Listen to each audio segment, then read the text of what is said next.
الحمد لله وحده والصلاة والسلام على من لا نبي بعده اللهم صل على سيدنا ومولانا محمد وعلى آل سيدنا ومولانا محمد وبارك وسلم صلاة وسلاما كثيرا كثيرا يا رب صل وسلم دائما أبدا على حبيبك خير الخلق كلهم أما بعد فأعوذ بالله من الشيطان الرجيم بسم الله الرحمن الرحيم لقد تاب الله على النبي والمهاجرين والأنصار الذين اتبعوه في ساعة العسرة من بعد ما كاد يزيغ قلوب فريق منهم ثم تاب عليهم إنه بهم رؤوف رحيم وعلى الثلاثة الذين خلفوا صدق الله العظيم وصدق رسوله النبي الكريم.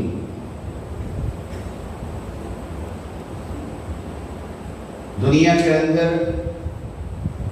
بے شمار انبیاء علیہ السلام تشریف لائے.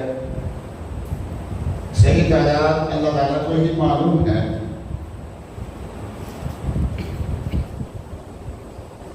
لیکن جتنے انبیاء علیہ السلام آئے وہ ایک وقت کے لیے آئے تھے، ایک جگہ کے لیے آئے تھے. وہ آئے اور انہوں نے اللہ تعالیٰ کی تعلیمات اپنی امت کے سامنے پیش کی. پھر ایک وقت تک ان کی تعلیمات لوگوں میں چلتی رہی اور آہستہ آہستہ وہ تعلیمات جو ہیں وہ لوگوں کے ذہنوں سے مٹتی چلی گئی. سرکار دو عالم صلی اللہ علیہ وسلم دنیا میں آئے تو آپ کسی خاص جگہ کے لیے پیغمبر نہیں، کسی خاص زمانے کے لیے پیغمبر نہیں. جب سے آپ تشریف لائے ہیں اس وقت سے لے کے ہمیشہ کے لیے سرکار دو عالم صلی اللہ علیہ وسلم کی نبوت ہے. باقی انبیاء علیہ السلام کی سیرت ان کے ماننے والوں کے پاس محفوظ نہیں ہے. یہودی حضرت موسیٰ علیہ السلام کا نام لیتے ہیں، لیکن حضرت موسیٰ علیہ السلام کی سیرت مستند طریقے سے ان کے پاس محفوظ نہیں. اگر موسیٰ علیہ السلام کے حالات ان کو بھی مل سکتے ہیں تو وہ قرآن کے ذریعے مل سکتے ہیں. اور عیسائی حضرت عیسیٰ علیہ السلام کے ماننے کا دعویٰ کرتے ہیں، لیکن ان کے پاس بھی عیسیٰ علیہ السلام کی تعلیمات اور عیسیٰ علیہ السلام کی سیرت آج محفوظ نہیں ہے. ان کے پاس بھی محفوظ نہیں. وہ بھی اگر مستند معلومات عیسیٰ علیہ السلام کے بارے میں لینا چاہیں تو سرکار دو عالم صلی اللہ علیہ وسلم کی تعلیمات سے استفادہ کریں گے، قرآن سے استفادہ کریں گے، حدیث سے استفادہ کریں گے. تو جن انبیاء علیہ السلام کے حالات قرآن نے بیان کر دیے ہیں وہ آج محفوظ ہیں. سرکار دو عالم صلی اللہ علیہ وسلم کی آپ بھی زندہ ہیں اور آپ کی تعلیمات بھی زندہ ہیں.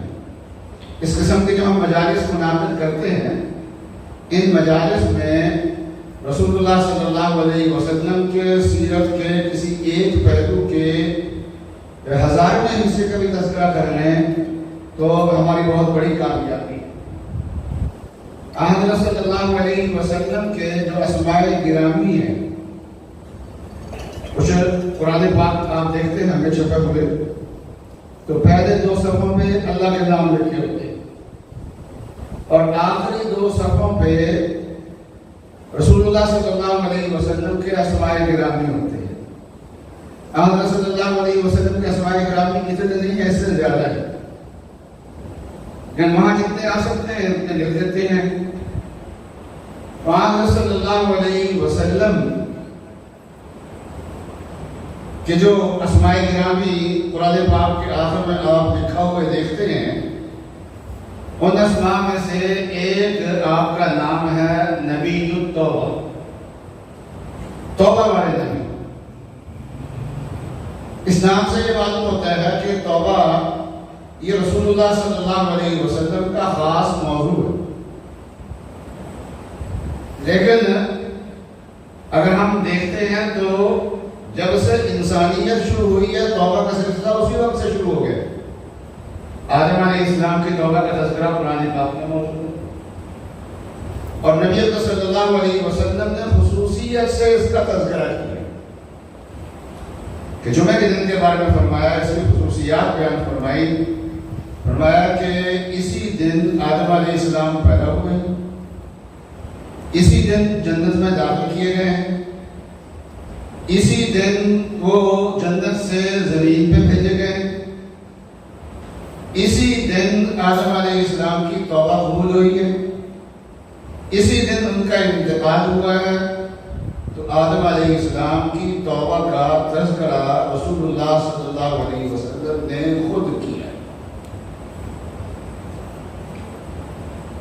تو جب آدم علیہ السلام سے اور باقی پیغمبروں سے یہ توبہ کا سلسلہ چلتا ہوا آ رہا ہے، تو سرکار دو عالم صلی اللہ علیہ وسلم کے ساتھ اس کی کیا ہوتی ہے؟ آج میں اس کا تذکرہ اس لیے کر رہا ہوں کہ ہمیں اپنے حالات درست کرنے کے لیے سب سے زیادہ جس چیز کی ضرورت ہے وہ توبہ کی ضرورت ہے۔ اللہ کی طرف رجوع کے بغیر، توبہ کے بغیر منصوبہ بندی کرتے ہیں۔ منصوبہ بندی تو ہونی چاہیے ملک کی ترقی کے لیے، اس کے حالات کو بہتر کرنے کے لیے، معیشت کو بہتر کرنے کے لیے منصوبہ بندی ہونی چاہیے، ضروری ہے، بلکہ یہ تو حکومت کے نمایاں کاموں میں سے ایک کام ہے۔ چنانچہ ایک انصاف والے حاکم آئیں گے جن کو امام مہدی کہتے ہیں۔ امام مہدی کے جو حالات نبی اکرم صلی اللہ علیہ وسلم نے بیان فرمائے ہیں، ان میں ایک لفظ یہ بھی ہے کہ کان یفیض المال، کہ مال کی فراوانی ہو جائے گی۔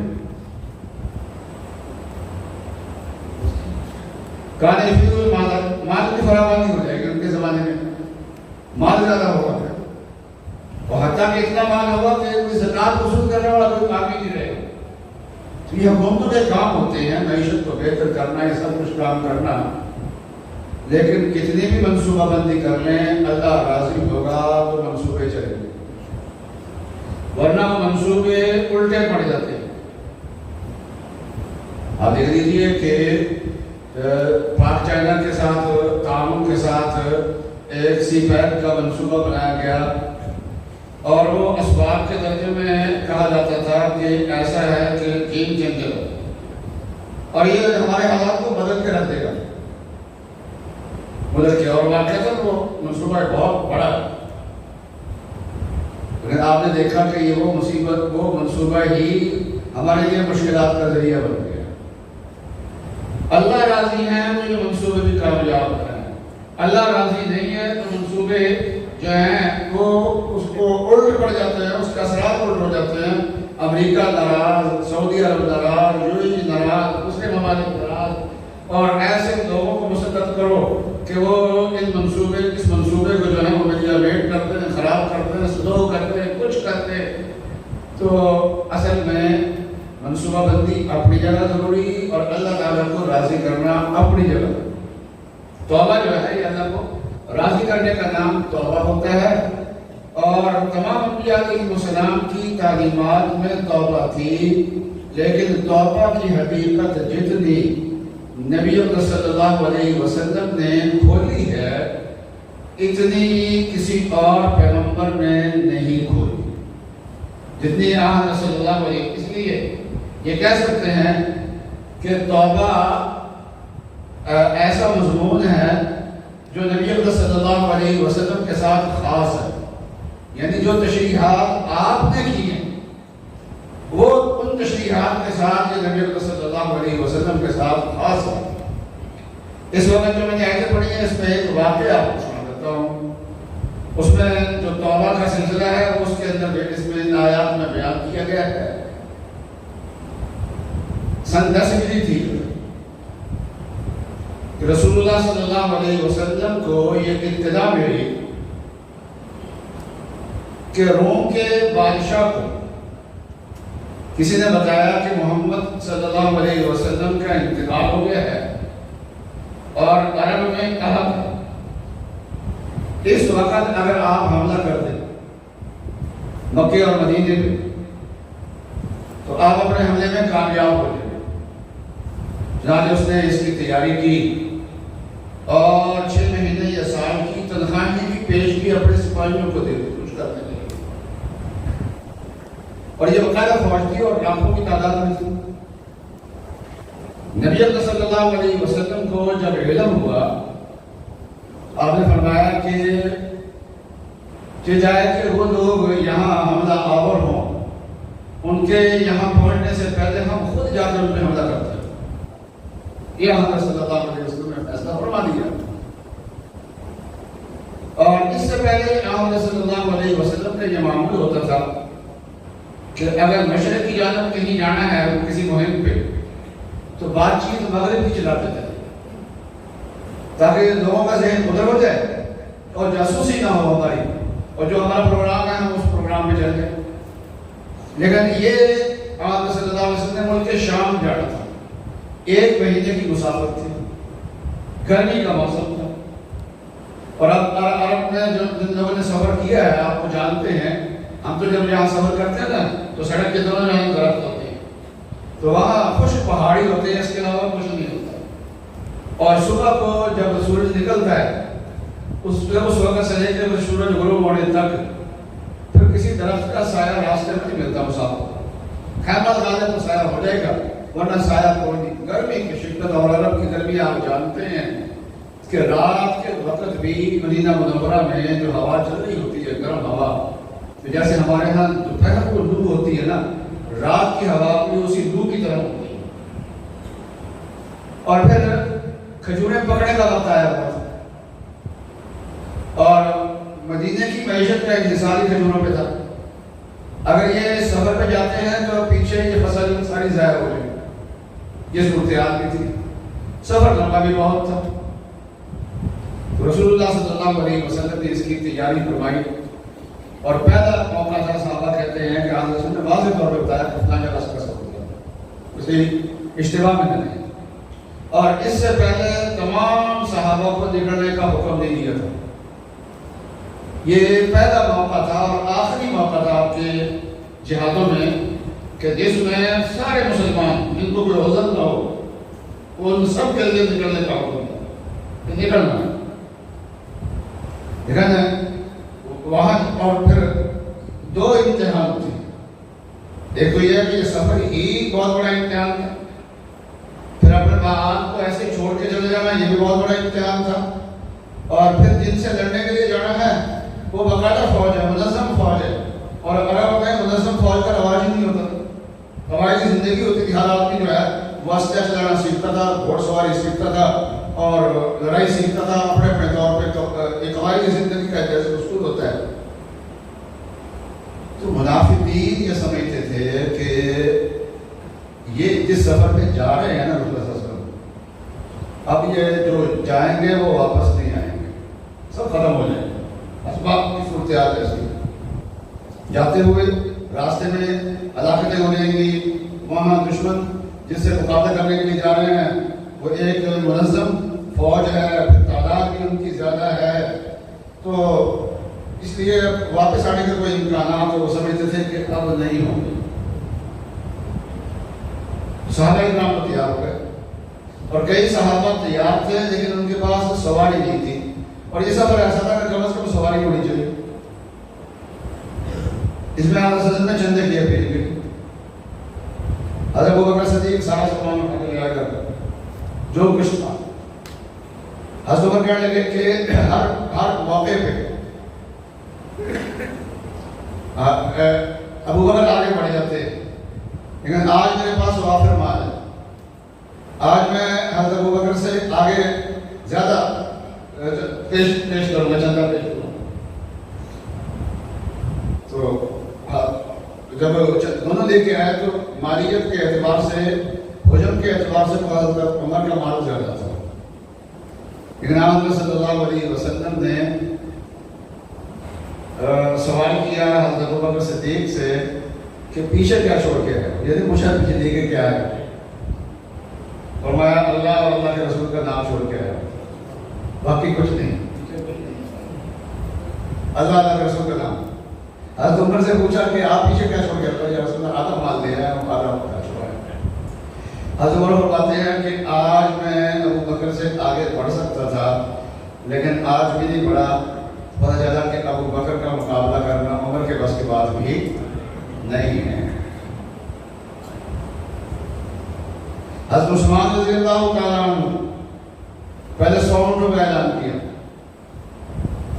وہاں ساز و سامان کے مسافر کو اونٹ پہ پانی کا اور کھانے پینے کا جو سامان چاہیے ہوتا ہے وہ سامان بھی ساتھ ہو، 100 اونٹ، پھر مزید 100 اونٹ، پھر مزید 100، 300 اونٹوں کا اعلان کیا۔ اور گھر گئے تو تھیلی تھی جس میں سونے کے سکے تھے، ان کو دینار کے، اور آپ کو سونے کا چھوٹا سا سکہ بھی آیا بڑی بات، وہ سارا لا کے حضرت صلی کے سامنے رکھ دیا کہ آپ کی خدمت کر گیا۔ حضرت صلی اللہ علیہ وسلم سکوں کو جو اٹھاتے تھے اور فرماتے تھے کہ آج کے بعد عثمان کوئی عمل بھی نہ کرے تو اس کو کوئی نقصان نہیں ہوگا، اب اتنا عمل۔ حضرت علی رضی اللہ تعالیٰ عنہ ان کو بھی اللہ نے بہت مال دیا تھا، اور 3 موقع پہ جائیدادیں ملی ہیں۔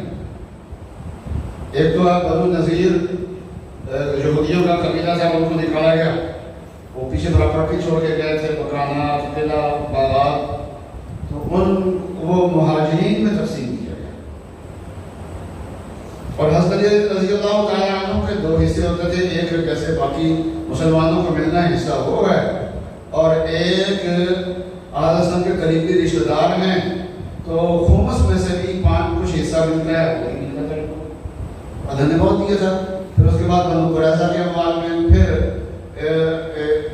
خیبر کے اموال سے بھی حصہ ملا، لیکن انہوں نے زیادہ اپنی پراپرٹی کو وقف کر دیا، اپنا ہاتھ خالی رکھا، سارا خیرات کر دیا، وقف کر دیا۔ اس وقت ان کے پاس بھی حضرت علی کے پاس نہیں تھا، لیکن بڑا آدمی بڑا ہی ہوتا، خالی ہاتھ بھی ہو تو وہ دینے والا ہی رہتا ہے، لینے والا نہیں۔ تو اس نے محنت کی، انہوں نے کسی کے باغ میں پانی لگایا، اور شام کو کھجوروں مل گئی ان کو 1 سال 3.5 کلو کھجوریں جو ہے وہ ملی ہیں۔ تو وہ لے کے آپ صلی اللہ علیہ وسلم کے پاس آئے اور یہ پیش کی۔ اور بھی کچھ صحابہ تھے تو انہوں نے بھی محنت کی، اور محنت کر کے خالی ہاتھ بھی ہیں، لیکن یہ بڑا آدمی ہے، بڑا آدمی کا کام دینا ہوتا ہے، لینا نہیں ہوتا۔ اس موقع پہ بھی انہوں نے دیا ہے، آدھا سنا چندہ کیا، اور اس سے جو صحابہ نہیں جا سکتے تھے ان کو بھی سواریاں مل گئی، جانا چاہتے تھے سواری نہیں تھی، لیکن پھر بھی کچھ صحابہ رہ گئے، ان کے پاس سواری نہیں تھی، اور یہ چندے میں جو سواریاں آئی تھی وہ بھی ختم ہو گئی۔ اس کو قرآن نے کہا بلا علی الذین اذا ما اتوک لتحملهم، کہ ان لوگوں کی کوئی پکڑ نہیں ہوگی جو آپ کے پاس آئے تھے کہ آپ ان کو سواری دے دیں، سواری مانگنے کے لیے آئے، سواری مل جائے تو ہم بھی جائیں۔ تو آپ نے جواب میں کہا لا اجد ما احملکم علیہ، کہ میرے پاس تو کوئی سواری رہی نہیں تو تمہیں دوں۔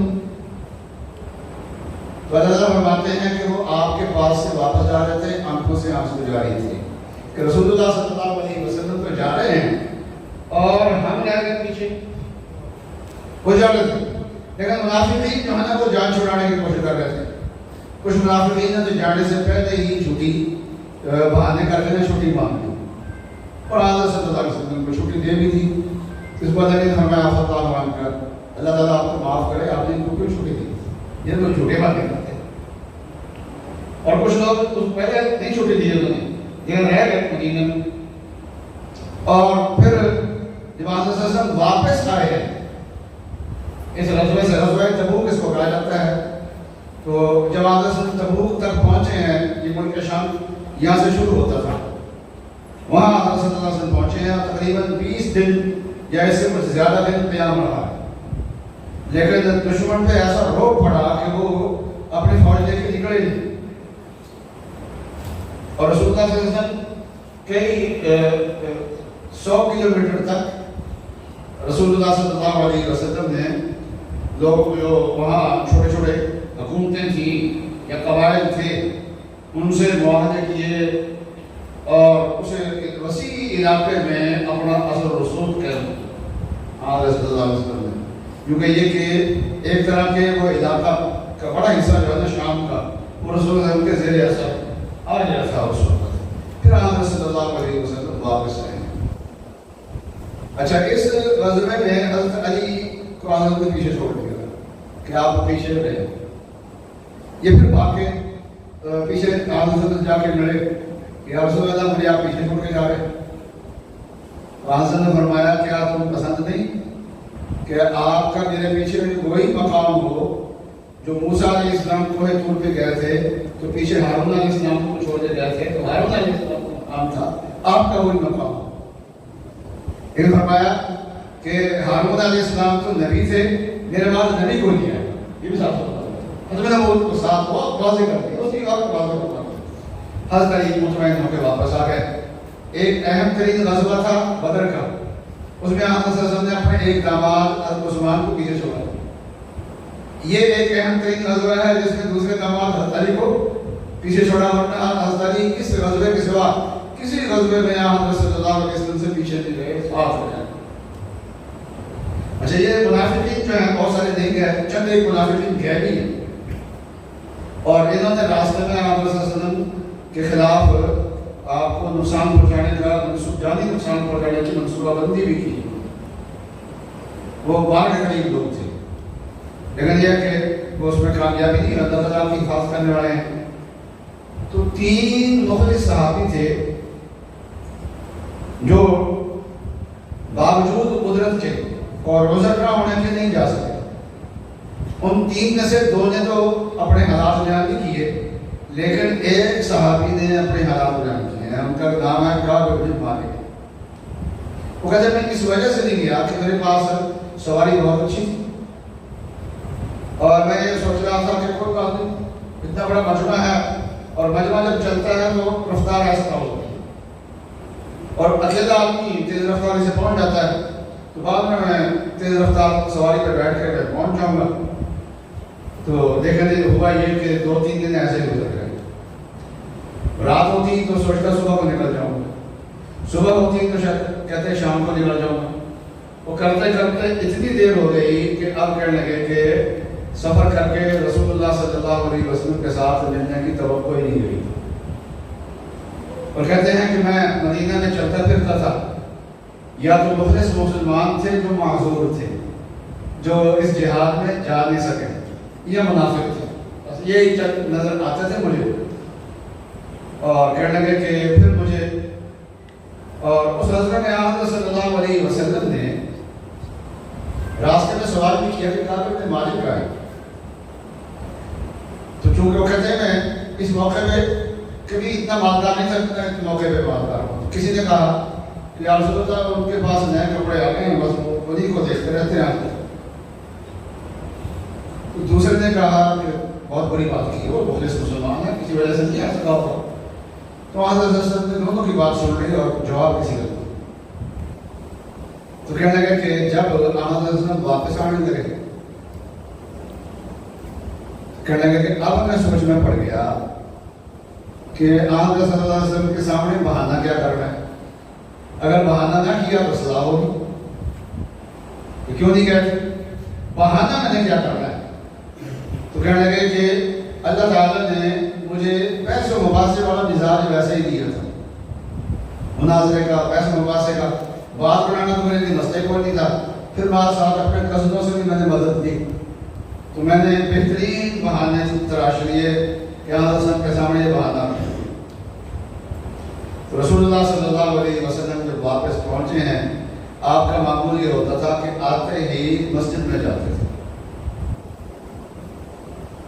اور گھر اچانک نہیں جاتے تھے. اس زمانے میں پہلے کچھ نہیں ہوتا تھا کہ ہم آ رہے ہیں, اپنا جگہ پہنچ گئے ہیں, گھر پہنچ گئے ہیں, پہلے سے انتظار کرنے کی کوشش نہیں ہوتا تھا. جب پہنچ جاتے تھے تو پتہ چلتا تھا آ جاتے ہیں. تو بعض صحابہ کو بھی حضرت نے یہ تعلیم دی ہے کہ آؤ پہلے مسجد میں گھر میں سامان بھیج دو، گھر والوں کو سمجھنے کا موقع دو، نہانے دھونے کا موقع دو، ایسے ہی گھر میں لے جاتے۔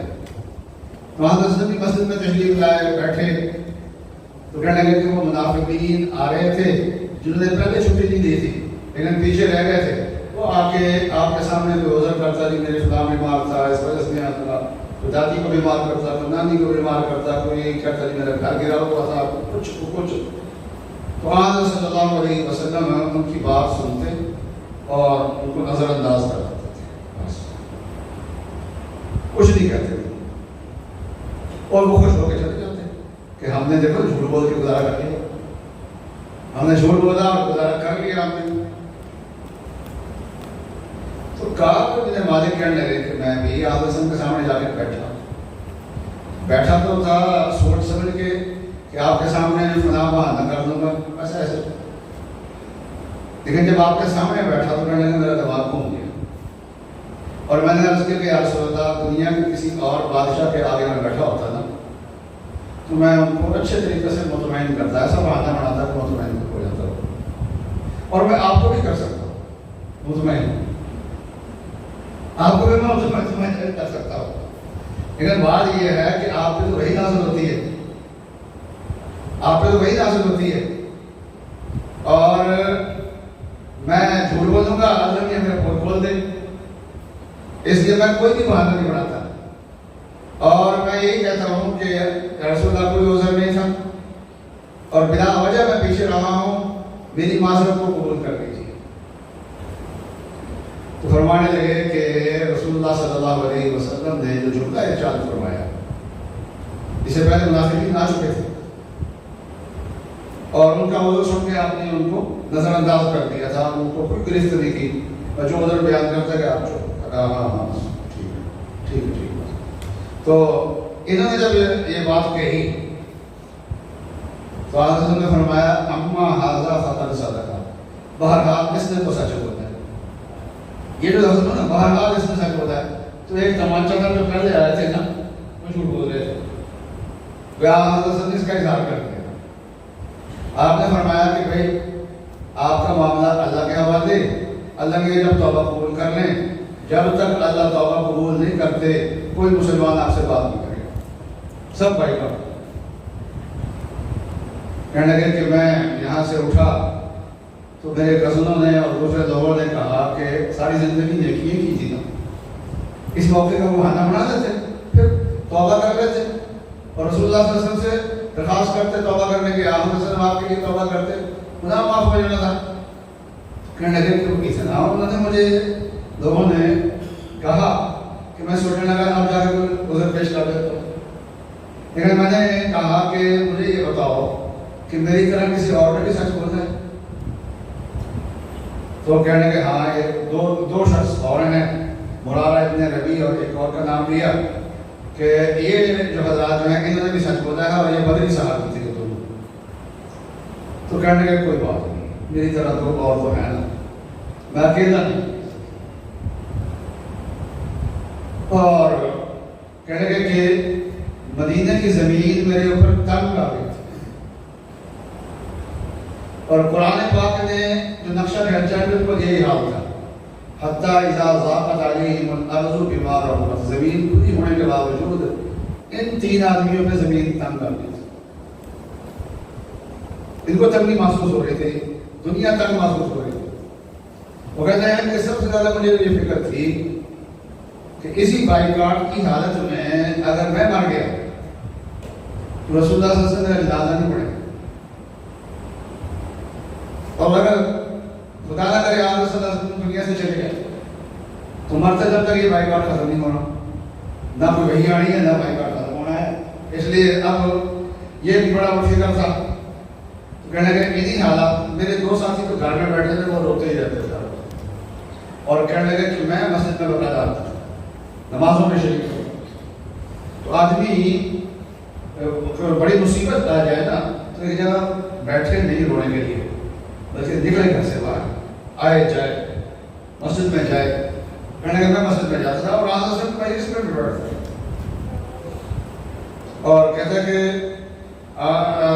جب میں آدھے سن کی طرف توجہ کرتا آپ نگاہ پھیر لیتے، اور جب میری توجہ کسی اور طرف ہوتی تو دوسرا سے مجھے دیکھ لیتے. لیکن یہ ہے کہ اسی طریقے سے معاملہ چل رہا تھا 50 دن ایسے گزر گیا. تو 50 دن گزرنے کے بعد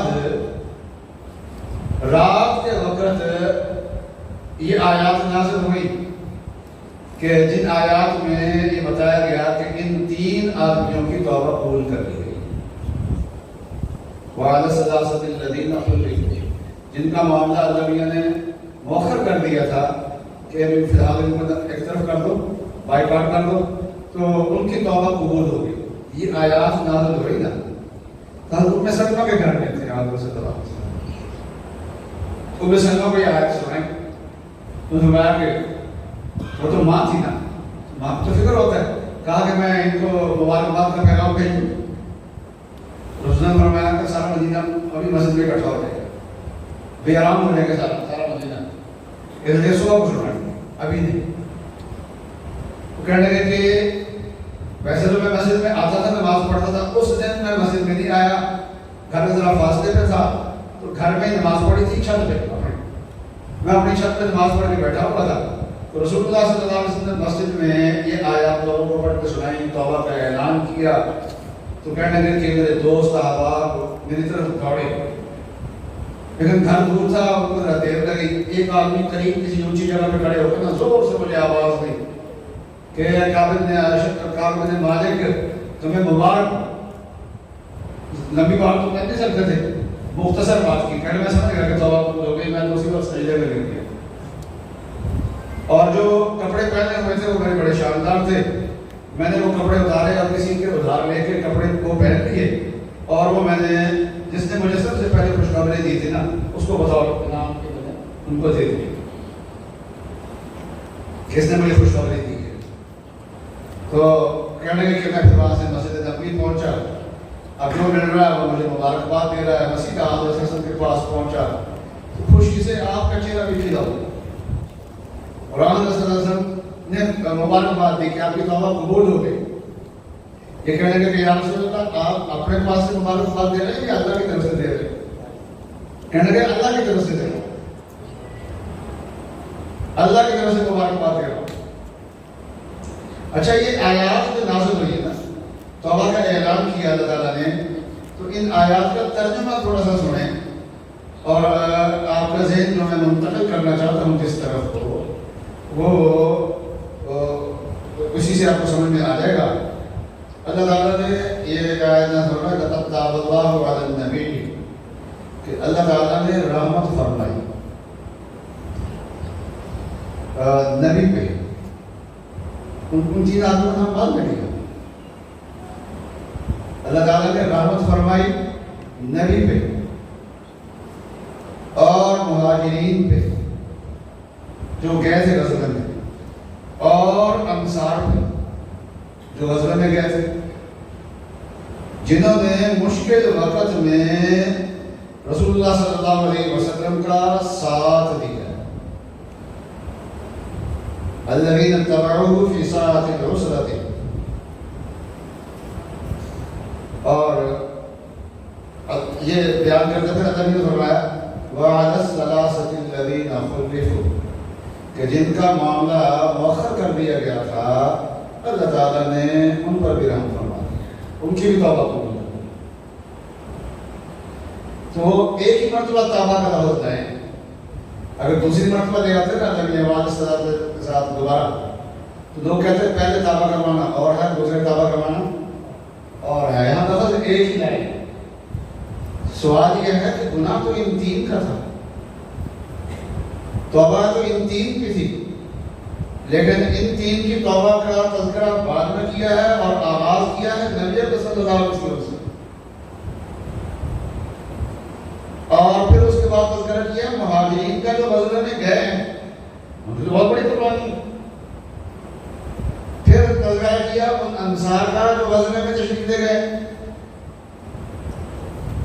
پھر اس کے بعد کہا کہ ان 3 آدمیوں کی توبہ بھی ہم نے قبول کر لی. حضرت مولانا ابو الحسن علی ندوی رحمۃ اللہ علیہ ایک واعظ میں انہوں نے بتایا فرمایا تھا کہ اصل میں اللہ تعالیٰ یہ بتانا چاہتے ہیں کہ جو اللہ تعالیٰ نے توبہ قبول کی ہے اس کا مطلب یہ نہیں کہ گناہ معاف ہو گیا. توبہ قبول ہونے کا مطلب یہ نہیں ہے کہ گناہ معاف ہو گیا. جو نہیں کہتے نافرمانی ہوئی, آپ کا حکم نہیں مانا تو ایک نافرمانی ہوئی ہے تو وہ جو ہے وہ اس کا تدارک ہو گیا, گناہ معاف ہو گیا. نہیں, ایسا نہیں, بلکہ جو جہاد پہ گئے ہیں جیسے ان کو اللہ کا قرب ملا ہے, اجر ملا ہے, مقامات ملے ہیں, ان تین آدمیوں کی بھی جب اللہ نے توبہ قبول کی ہے تو صرف توبہ قبول نہیں کی بلکہ جو جانے والے صحابہ ہیں جہاد پہ جیسے اجر ان کو ملا ہے اور جو مقام اللہ کے نزدیک ان کا ہے, اللہ تعالیٰ نے وہ اجر ان تین کو بھی عطا فرمایا ہے اور وہ مقام بھی ان تین کو. اور یہ تین چیز توبہ قبول ہوئی, باقی ناز نہ کریں, ان کو بھی اللہ کی رحمت کی ضرورت ہے. نبی اکرم صلی اللہ علیہ وسلم کا تو توبہ ایک ایسا عمل ہے کہ اس سے صرف گناہ نہیں معاف ہوتا ہے بلکہ اللہ تعالیٰ اس کے درجات کو بھی بلند فرماتے ہیں. ہم توبہ کر, کتنا بڑا بھی گناہ ہو, جب انسان توبہ کر لیتا ہے تو صرف توبہ قبول نہیں ہوتی, صرف گناہ نہیں معاف ہوتا بلکہ اللہ کے قرب کی منزلیں طے کر لیتا ہے. ایک صحابی تھے, انہوں نے خود اپنے گناہ کا اقرار کیا اور رسول اللہ صلی اللہ علیہ وسلم نے فیصلہ فرما دیا, لیکن ان کو سنسار کیا گیا. سنسار کیا گیا حضرت ماعز اسلم. تو جب سنسار کیا جا رہا تھا تو کسی آدمی نے ذرا کوئی تحقیقی جملہ کہہ دیا کسی قابل تھا سنسار کی کرنے میں, انہوں نے بلانا کو, اس لیے کہ اس نے ایسی توبہ کی کہ اگر سارے مسلمانوں پہ یہ توبہ تقسیم کر دی جائے تو سب کی مغفرت کے لیے کافی.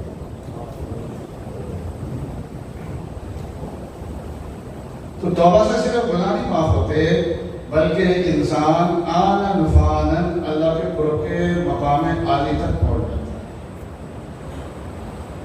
ہم جو سوچتے ہیں گناہ بہت بڑا ہے, توبہ کر لی ہے, پھر بھی طبیعت کو اطمینان نہیں ہوتا, تو اس کی وجہ یہ ہے کہ اللہ تعالیٰ کو اپنے اوپر پیاس کرتے ہیں. کیونکہ ہمارا اگر کوئی نقصان کرے نا پھر ہم سے معافی مانگے, معاف کر بھی دے, تو اس نے جو تکلیف پہنچائی ہے اس سے جو دل کو رنج پہنچا ہے, دل کو ٹھیس پہنچی ہے, جو زخم لگ گیا ہے, تو وہ زخم نہیں ختم ہوتا. اس لیے وہ پہلے والے جو معاملات ہیں وہ نہیں ہوتے. اس لیے کسی سے انبن ہو جائے, بعد میں معذرت کر لی جائے تو معذرت کرنے سے وہ معاف بھی کر دے, اس کا مطلب یہ نہیں کہ پہلے والے تعلقات بحال ہو جائیں. معذرت کے باوجود بھی وہ پہلے والے تعلقات بحال ہو سکتے ہی نہیں. مسا ہوتا سب سے زیادہ مہربان تو ماں ہوتی ہے نا. ہمارے جامعہ کے حفاظت تھے, باپ عالم ہے, سو پڑھے, ان کے یہاں جانا ہوا تو مجھے کہنے لگے کہ میری اپنی کسی وجہ سے مجھ سے ناراض ہے, اور وہ ناراضگی کی وجہ وہ نہیں تھی, ان کی آگے اولاد تھی. تو ان کے بیٹے نے کیا ہے اس اپنی اماں کے نواسی کو طلاق دے, اس وجہ سے وہ ناراض تھی. سور تو بیٹے کا تھا یا نواسی کا ہو گئے, آپس میں جو لڑائی ہوئی ہے, وہ نانی جو ہے نا بہت سوچتی ہے میری نواسی کو اس نے طلاق دیا, یہ ابا ہے اس کا وہ ناراض ہو گئے. تو اگر آپ میرے ساتھ چلے میری امی کو سفارش کر دیں, مجھے راضی ہو جائے. میں چلا گیا, میں نے کہا کہ اما جی میں ان کی طرف سے معافی مانگ رہا ہوں, یہ بھی معافی مانگتے ہیں, میں بھی معافی مانگتا ہوں. تو انہوں نے کہا آپ آ گئے ہیں, میں نے معاف کرنا نہیں تھا لیکن آپ آ گئے ہیں اس لیے میں اب کہتی ہوں کہ معاف کر دیا, لیکن مجھے ملے نہیں. ملنے نہ آئے. میں نے اس وقت تھوڑی دیر میں ذہن میں بات ڈالی. میں کہا اما جی آپ ان سے ناراض ہیں نا, ان کے بیوی بچے سے تو آپ ناراض نہیں ہیں نا, ان کے بچے مجھے آ جاتے ہیں. ہاں ہاں ہو رہے. میں نے اس کو کہا چلو معافی ہو گئی ہے اور تو نہیں آ سکتا تو اپنے بچوں کو بھیج دے گا. اما جی ایسا ایسا راضی ہو جائیں گے انشاءاللہ. تو ہم لوگ جو ہے نا وہ ماں بھی ہونا تو جس کو ایک جھٹکا لگانا وہ نہیں ٹوٹتا, لیکن اللہ میاں تاثر سے پاک. ہم کتنے بھی گناہ کر رہے ہیں, اللہ میاں کا کوئی نقصان نہیں ہے, اللہ تعالیٰ کا دل نہیں ٹوٹتا. اس لیے جب اللہ تعالیٰ سے معافی مانگی جاتی ہے اور اگر اللہ تعالیٰ معاف کر دیتے ہیں تو پھر اللہ تعالیٰ آمن فانن راضی بھی ہو جاتے ہیں. بلکہ توبہ کرنے کے بعد آدمی کو اللہ کی 3 صفات سوچنی چاہیے. ایک تو یہ ہے کہ اللہ میرا رب ہے, دوسرا یہ ہے کہ اللہ تعالیٰ میرے اوپر بڑے مہربان ہیں, اور تیسرا یہ ہے کہ میں نے جو توبہ کی ہے نا تو اللہ تعالیٰ کو مجھ سے محبت ہو گئی. یہ 3 باتیں ہیں. یہ حضرت شعیب علیہ السلام نے نا اپنی قوم کو, جو ان کی قوم نافرمانی میں کمی کرتی ہوتی تھی, ان کو سمجھایا تھا اور کہا تھا وَاسْتَغْفِرُوا رَبَّكُمْ ثُمَّ تُوبُوا إِلَيْهِ, اپنے رب سے معافی مانگ لو, اللہ کی طرف لوٹ آؤ. اور اگلا جو جملہ ارشاد فرمایا تھا ہمارا ان ربی رحیم ودود, میرا رب جو ہے نا وہ بڑے ہی مہربان ہے اور بہت محبت کرنے والے ہیں. ودود بہت محبت کرنے والے. تو توبہ کرتے ہی آدمی کو یہ گناہ کی معافی میں تو شک کرنا بہت بری بات ہے نہیں, بلکہ اللہ تعالیٰ نے گناہ معاف کر کے مجھے اپنے مقرر بندوں میں شامل کر دیا. صرف گناہ نہیں معاف ہوا بلکہ اللہ کے مقرر بندوں میں شامل ہو گیا ہے. بہرحال یہ توبہ کا معنی جو نبی صلی اللہ علیہ وسلم نے بولا ہے جتنا, یہ تو میں اتنے تھوڑے وقت میں بول بھی نہیں سکتا, تو وہ آپ ہی کے ساتھ خاص ہے. اس سے پہلے شاید ہی کسی نبی نے توبہ کی حقیقت کو اور توبہ کے معنی کو اتنا بولا ہو جتنا نبی صلی اللہ علیہ وسلم نے بولا ہے. ہمیں جو ہے توبہ کا اہتمام کرنا چاہیے, بلکہ پوری قوم کو ہی توبہ کا اہتمام کرنا چاہیے. اور اہتمام یہ ہے کہ اپنے آپ کو ہم بدل دیں. سرکاری افسر ہے تو کرپشن اور جو چیزیں برائیاں اس میں ہیں, یا کام کی سستی, کاہلی, نااہلی, ان طرح چیزوں کو چھوڑنا چاہیے. اگر تاجر ہیں تو ہمیں اپنی تجارت میں گناہوں سے باز رہنا چاہیے.